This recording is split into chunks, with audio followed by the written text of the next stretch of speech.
Hi hello ನಮಸ್ತೆ welcome to Ashwini channel. ನಾನಿವತ್ತು ಮಾಡ್ತಾಯಿದ್ದೀನಿ ಮೊಸೊಪ್ಪು ಮತ್ತು ರಾಗಿ ಮುದ್ದೆ. ನೀವು ಫಸ್ಟ್ ಟೈಮ್ ಮಾಡೋರಿದ್ರೂ ಮುದ್ದೆ ತುಂಬ ಚೆನ್ನಾಗಿ ಬರುತ್ತೆ. ನೋಡಿ ಎಷ್ಟು ಚೆನ್ನಾಗಿ ಆಗಿದೆ ರಾಗಿ ಮುದ್ದೆ.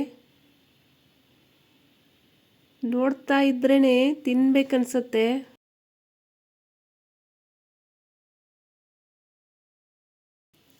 ರಾಗಿ ತುಂಬ ದೇಹಕ್ಕೆ ತಂಪು ಕೂಡ.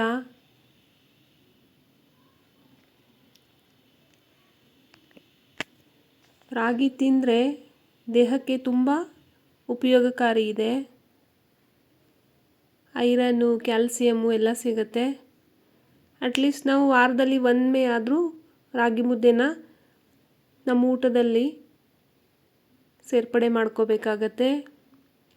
ನಾನು ರಾಗಿ ದೋಸೆ ಕೂಡ ಮಾಡಿದ್ದೀನಿ. ನಾನು ಯೂಟ್ಯೂಬ್ ಚಾನಲಲ್ಲಿ ಅಪ್ಲೋಡ್ ಇದೆ, ಅದು ಕೂಡ ನೀವು ವೀಕ್ಷಿಸಬಹುದು. ನೋಡಿ ಎಷ್ಟು ಚೆನ್ನಾಗಿ ಆಗಿದೆ. ಇದಕ್ಕೆ ಬೇಕಾಗುವಂಥ ಸಾಮಗ್ರಿ ನಾನಿಲ್ಲಿ ಮೊಸೊಪ್ಪು ಮಾಡ್ತಾಯಿದ್ದೀನಿ. ಮೊಸೊಪ್ಪಿಗೆ ಪಾಲಕ್ ಸೊಪ್ಪು ತೊಗೊಂಡಿದ್ದೀನಿ, ಸಬ್ಬಸಿಗೆ ಸೊಪ್ಪು ತೊಗೊಂಡಿದ್ದೀನಿ. ನೀವು ಬೇಕಾದರೆ ಹುಳಿ ಸೊಪ್ಪು ಕೂಡ ತೊಗೋಬಹುದು. ಸ್ವಲ್ಪ ಮೆಂತ್ಯ ಸೊಪ್ಪು ಕಡಿಮೆ ಹಾಕಬೇಕು, ಇಲ್ಲಾಂದರೆ ಸಾಂಬಾರು ಕಹಿ ಆಗುತ್ತೆ. ನಾನಿಲ್ಲಿ ಅರವೆ ಸೊಪ್ಪು ತೊಗೊಂಡಿದ್ದೀನಿ. ನೀವು ಸ್ವಲ್ಪ ದಂಟಿನ ಸೊಪ್ಪು ಕೂಡ ಹಾಕ್ಕೋಬೋದು. ಒಂದು ಹಸಿಮೆಣಸಿನ್ಕಾಯಿ, ತೊಗರಿಬೇಳೆನ ತೊಗೊಳ್ತಾ ಇದ್ದೀನಿ. ನಾನು ಮೊದಲೇ ತೊಗರಿಬೇಳೆನ ಕುದಿಲಿಕ್ಕೆ ಇಟ್ಟಿದ್ದೀನಿ. ಬೆಳ್ಳುಳ್ಳಿ, ಅಚ್ಕಾರ ಪುಡಿ, ಇಂಗು, ಧನಿಯಾ ಪುಡಿ, ಸಾಸಿವೆ, ಜೀರಿಗೆ, ಅರಿಶಿನ, ಉಪ್ಪು, ಹಸಿ ಕೊಬ್ಬರಿ, ಹುಣಸೆ ಹಣ್ಣು, ಸಾಂಬಾರು ಪುಡಿ, 2 ಟೊಮ್ಯಾಟೊ, 2 ಈರುಳ್ಳಿ. ನೀವು ಬೇಕಾದರೆ ಗುಂಗುರು ಸೊಪ್ಪು ಸ್ವಲ್ಪ ಹಾಕ್ಕೋಬೋದು, ಅದು ಕೂಡ ಟೇಸ್ಟು ಚೆನ್ನಾಗಿರುತ್ತೆ. ನಾನಿಲ್ಲಿ ಬೇಳೆನ ಕುದಿಲಿಕ್ಕೆ ಇಟ್ಟಿದ್ದೆ. 2 ವಿಸಿಲ್ ಆದಮೇಲೆ ನಾನು ಆಫ್ ಮಾಡಿದ್ದೀನಿ. ಆಮೇಲೆ ಇದರೊಳಗೆ ಸೊಪ್ಪು ಹಾಕ್ತಾಯಿದ್ದೀನಿ. ಇವಾಗ ಕಮೆಂಟಲ್ಲಿ ಹೇಳಬೇಡಿ ಸೊಪ್ಪು ಈ ರೀತಿ ಬೇಯಿಸಬಾರ್ದು ಅಂತ ಕುಕ್ಕರ್ಗೆ. ಬಟ್ ಒನ್ ಟೈಮ್ ತಿನ್ನಲಿಕ್ಕೆ ಏನೂ ಆಗಲ್ಲ, ಬಟ್ ಟೇಸ್ಟ್ ಅಂತೂ ತುಂಬ ಚೆನ್ನಾಗಿರುತ್ತೆ. ಈ ರೀತಿ ಎಲ್ಲ ಸೊಪ್ಪು ಹಾಕ್ಕೊಳ್ಳಿ, ಹಸಿಮೆಣಸಿನ್ಕಾಯಿ ಹಾಕ್ಕೊಳ್ಳಿ, ಟೊಮ್ಯಾಟೊ, ಈರುಳ್ಳಿ ಹಾಕ್ಕೊಳ್ಳಿ. 1 ವಿಸಿಲ್ ಕೊಟ್ಬಿಟ್ಟು ನಾವು ಗ್ಯಾಸ್ನ ಆಫ್ ಮಾಡಿಬಿಡೋಣ. ಈ ರೀತಿ ನೀವು ಒಂದು ಸಲ ಸೊಪ್ಪು ಸಾರು ಮಾಡಿ ನೋಡಿ, ತುಂಬ ಟೇಸ್ಟಿಯಾಗಿ ಆಗುತ್ತೆ. ಇದಕ್ಕೆ ನಾನು ಮುದ್ದೆ ಮಾಡ್ತಾಯಿದ್ದೀನಿ. ಒಂದು ಪಾತ್ರೆ ತೊಗೊಳ್ಳಿ, ಅದರೊಳಗೆ ನಾನಿಲ್ಲಿ 5 ಕಪ್ಪು ನೀರು ಹಾಕ್ತಾಯಿದ್ದೀನಿ. 5 ಕಪ್ಪಿಗೆ 3 ಕಪ್ಪು ಹಿಟ್ಟು ಹಾಕ್ತಾಯಿದ್ದೀನಿ. ಅರ್ಧ ಕಪ್ದಷ್ಟು ನೀರನ್ನ ವಾಪಸ್ ನಾನು ಬಿಸಿ ಮಾಡಿ ತೆಗಿತೀನಿ. ರೇಷಿಯೋನ 1 ಕಪ್ಪು ರಾಗಿ ಹಿಟ್ಟಿಗೆ 1.5 ಕಪ್ಪು ನೀರು ಬೇಕಾಗತ್ತೆ. ರೆಡಿ ಹಿಟ್ಟು ತಂದರೆ ನೀವು ಅದಕ್ಕೆ ಸ್ವಲ್ಪ ನೀರು ಜಾಸ್ತಿ ಬೇಕಾಗತ್ತೆ. ಸ್ವಲ್ಪ ಉಪ್ಪು ಹಾಕ್ಕೊಳ್ಳಿ, ಎಣ್ಣೆ ಹಾಕ್ಕೊಳ್ಳಿ. ನೀವು ರೆಡಿ ಹಿಟ್ಟು ಬಳಸ್ತಾ ಇದ್ದರೆ ಬಿಸಿ ಮಾಡಿ ನೀರನ್ನ ಸೈಡಿಗೆ ಇಟ್ಕೊಂಡ್ಬಿಡಿ, ಬೇಕಾದರೆ ಹಾಕ್ಕೋಬಹುದು. ಇದಕ್ಕೆ 1 ಸ್ಪೂನಷ್ಟು ನಾವು ರಾಗಿ ಹಿಟ್ಟನ್ನ ಹಾಕಿಬಿಟ್ಟು ಕುದಿಲಿಕ್ಕೆ ಬಿಟ್ಬಿಡೋಣ. ರಾಗಿ ಹಿಟ್ಟು ಈ ರೀತಿ ಹಾಕೋದ್ರಿಂದ ಗಂಟುಗಳು ಆಗೋದಿಲ್ಲ, ಸ್ಮೂತಾಗಿ ನಾವು ರಾಗಿನ ಮಾಡ್ಬೋದು. ಈ ಕಡೆಗೆ ನಾನು 1 ವಿಸಿಲ್ ಕೊಟ್ಬಿಟ್ಟು ಸೊಪ್ಪು ಮತ್ತು ಈರುಳ್ಳಿ, ಟೊಮ್ಯಾಟೊ, ಹಸಿಮೆಣಸಿನ್ಕಾಯಿ ಸಪ್ರೇಟಾಗಿ ನಾನು ತಣ್ಣಗಾಗಲಿಕ್ಕೆ ಬಿಡ್ತೀನಿ. ಇದನ್ನು ನಾನು ಬೇಕಾದರೆ ನೀವು ಮಸಿಬಹುದು, ಇಲ್ಲ ಅಂತಂದರೆ ನಾನು ಒಂದೇ ಒಂದು ರೌಂಡು ಮಿಕ್ಸಿ ಹಾಕ್ತಾಯಿದ್ದೀನಿ. ಮುದ್ದೆ ಮಾಡಲಿಕ್ಕೆ ನೀರಿಟ್ಟಿದ್ವಲ್ವ, ಅದು ಕುದಿ ಬಂದಿದೆ. ಅದರೊಳಗೆ ನಾವು ಹಿಟ್ಟು ಹಾಕಿಬಿಟ್ಟು ಇವಾಗ ಹಿಟ್ಟನ್ನ ಕಲಿಸ್ಕೋಬೇಕಾಗತ್ತೆ. ಕೆಲವೊಬ್ಬರು ಈ ರೀತಿ ಹಿಟ್ಟು ಹಾಕಿದ ತಕ್ಷಣ ಪ್ಲೇಟ್ನ ಮುಚ್ಚಿಬಿಟ್ಟು ಹಾಗೆ ಲೋ ಫ್ಲೇಮಲ್ಲಿ ಬಿಟ್ಬಿಟ್ಟಿರ್ತಾರೆ. ಬಟ್ ಆ ರೀತಿ ಮಾಡಿದ್ರೆ ಗಂಟುಗಳಾಗತ್ತೆ. ಬಟ್ ನಾನು ಈ ರೀತಿ ಮೆಥಡ್ನ ಫಾಲೋ ಮಾಡ್ತೀನಿ. ಈ ರೀತಿ ನೀವು ಫಾಲೋ ಮಾಡ್ಕೊಳ್ಳಿ, ಗಂಟುಗಳಾಗೋದಿಲ್ಲ. ಈ ರೀತಿ ಕಲಿಸ್ಬಿಟ್ಟು ಆಮೇಲೆ ನೀವು ಪ್ಲೇಟ್ನ ಮುಚ್ಚಿಡಬೇಕಾಗತ್ತೆ. ನಿಮಗೆ ನೀರು ಕಡಿಮೆ ಅನಿಸಿದ್ರೆ ಬಿಸಿ ನೀರನ್ನ ಹಾಕೋಬಹುದು.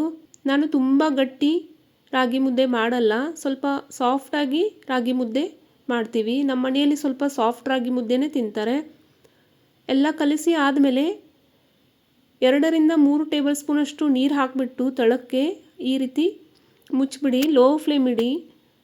ನೀರೇನಕ್ಕೆ ಹಾಕಬೇಕಂದ್ರೆ ತಳ ಹಿಡಿಯಲ್ಲ. ನಾನಿಲ್ಲಿ ಕೊಬ್ಬರಿ ತುರಿನ ಮಾಡ್ಕೊಂಡಿದ್ದೀನಿ, ಪೇಸ್ಟ್ ಮಾಡಿಕೊಂಡು ಸೈಡಿಗೆ ಇಟ್ಟಿದ್ದೀನಿ. ಮೊದಲಿಗೆ ನಾವು ಮಿಕ್ಸಿ ಜಾರ್ ಒಳಗೆ ಟೊಮ್ಯಾಟೊ, ಈರುಳ್ಳಿ ಹಸಿಮೆಣಸಿನ್ಕಾಯಿ ಹಾಕಿಬಿಟ್ಟು ಪೇಸ್ಟ್ ಮಾಡ್ಕೊಳ್ಳೋಣ. ಅದೇ ಮಿಕ್ಸಿ ಜಾರ್ ಒಳಗೆ ಒಂದೇ ಒಂದು ಪಲ್ಸ್ ಮೋಡಲ್ಲಿ ಸೊಪ್ಪನ್ನ ಗಿರ್ ಮಾಡ್ಕೊಳ್ಳಿ.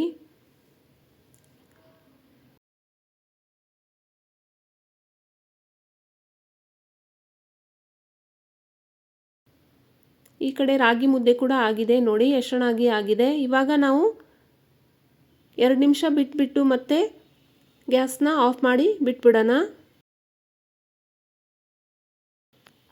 ಸಾಂಬಾರು ಮಾಡಲಿಕ್ಕೆ ಒಂದು ಪಾತ್ರೆ ತಗೊಳ್ಳಿ, ಅದರೊಳಗೆ ಎಣ್ಣೆ ಹಾಕ್ಕೊಳ್ಳಿ. ಎಣ್ಣೆ ಕಾದಿದ ತಕ್ಷಣ ಸಾಸಿವೆ ಹಾಕ್ಕೊಳ್ಳಿ. ಸಾಸಿವೆ ಚಟಪಟ ಅಂದಮೇಲೆ ಜೀರಿಗೆ ಹಾಕ್ಕೊಳ್ಳಿ. ಕಟ್ ಮಾಡಿರುವಂಥ ಈರುಳ್ಳಿ ಹಾಕ್ಕೊಳ್ಳಿ. ನೀವು ಬೇಕಾದ್ರೆ ಶುಂಠಿ ಬೆಳ್ಳುಳ್ಳಿ ಕೂಡ ಹಾಕ್ಕೋಬೋದು. ನಾನು ಕೇವಲ ಬೆಳ್ಳುಳ್ಳಿ ಮಾತ್ರ ಹಾಕ್ತೀನಿ. ನಮ್ಮ ಅತ್ತೆಯವರು ಹೇಳ್ಕೊಟ್ಟಿರುವಂಥ ರೆಸಿಪಿ ಇದು.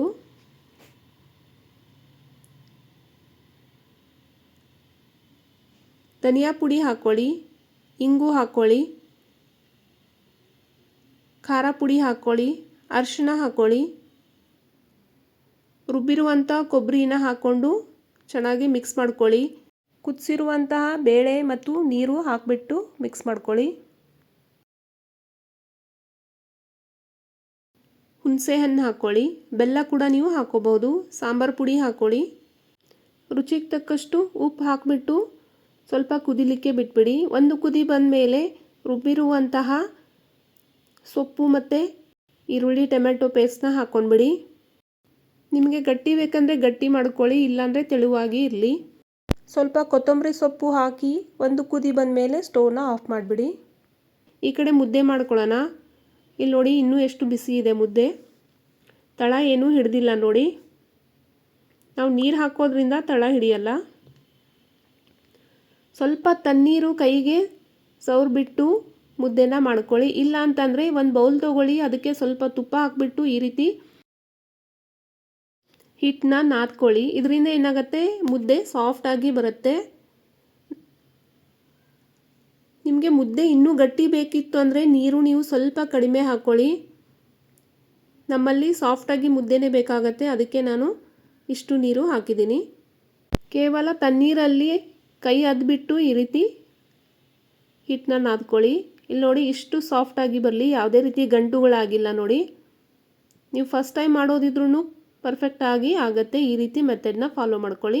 ಸ್ವಲ್ಪ ತುಪ್ಪ ತೊಗೊಳ್ಳಿ, ಕೈಗೆ ನೀರು ಸವರ್ಬಿಟ್ಟು ನಿಮಗೆ ಯಾವ ಗಾತ್ರದ ಮುದ್ದೆ ಬೇಕು ಆ ಗಾತ್ರದಲ್ಲಿ ಮುದ್ದೆನ ಈ ರೀತಿ ರೌಂಡ್ ಮಾಡ್ಕೊಳ್ಳಿ. ಬಿಸಿ ಇರುತ್ತೆ, ಇಲ್ಲಾಂದರೆ ನೀವು ಬೌಲಲ್ಲಿ ಕೂಡ ಹಾಕಿಬಿಟ್ಟು ಅಥವಾ ಬಾಕ್ಸ್ ತೊಗೊಂಡ್ಬಿಟ್ಟು ಬಾಕ್ಸಲ್ಲಿ ಹಾಕಿ ನೀವು ಮುದ್ದೆನ ಮಾಡ್ಕೋಬಹುದು.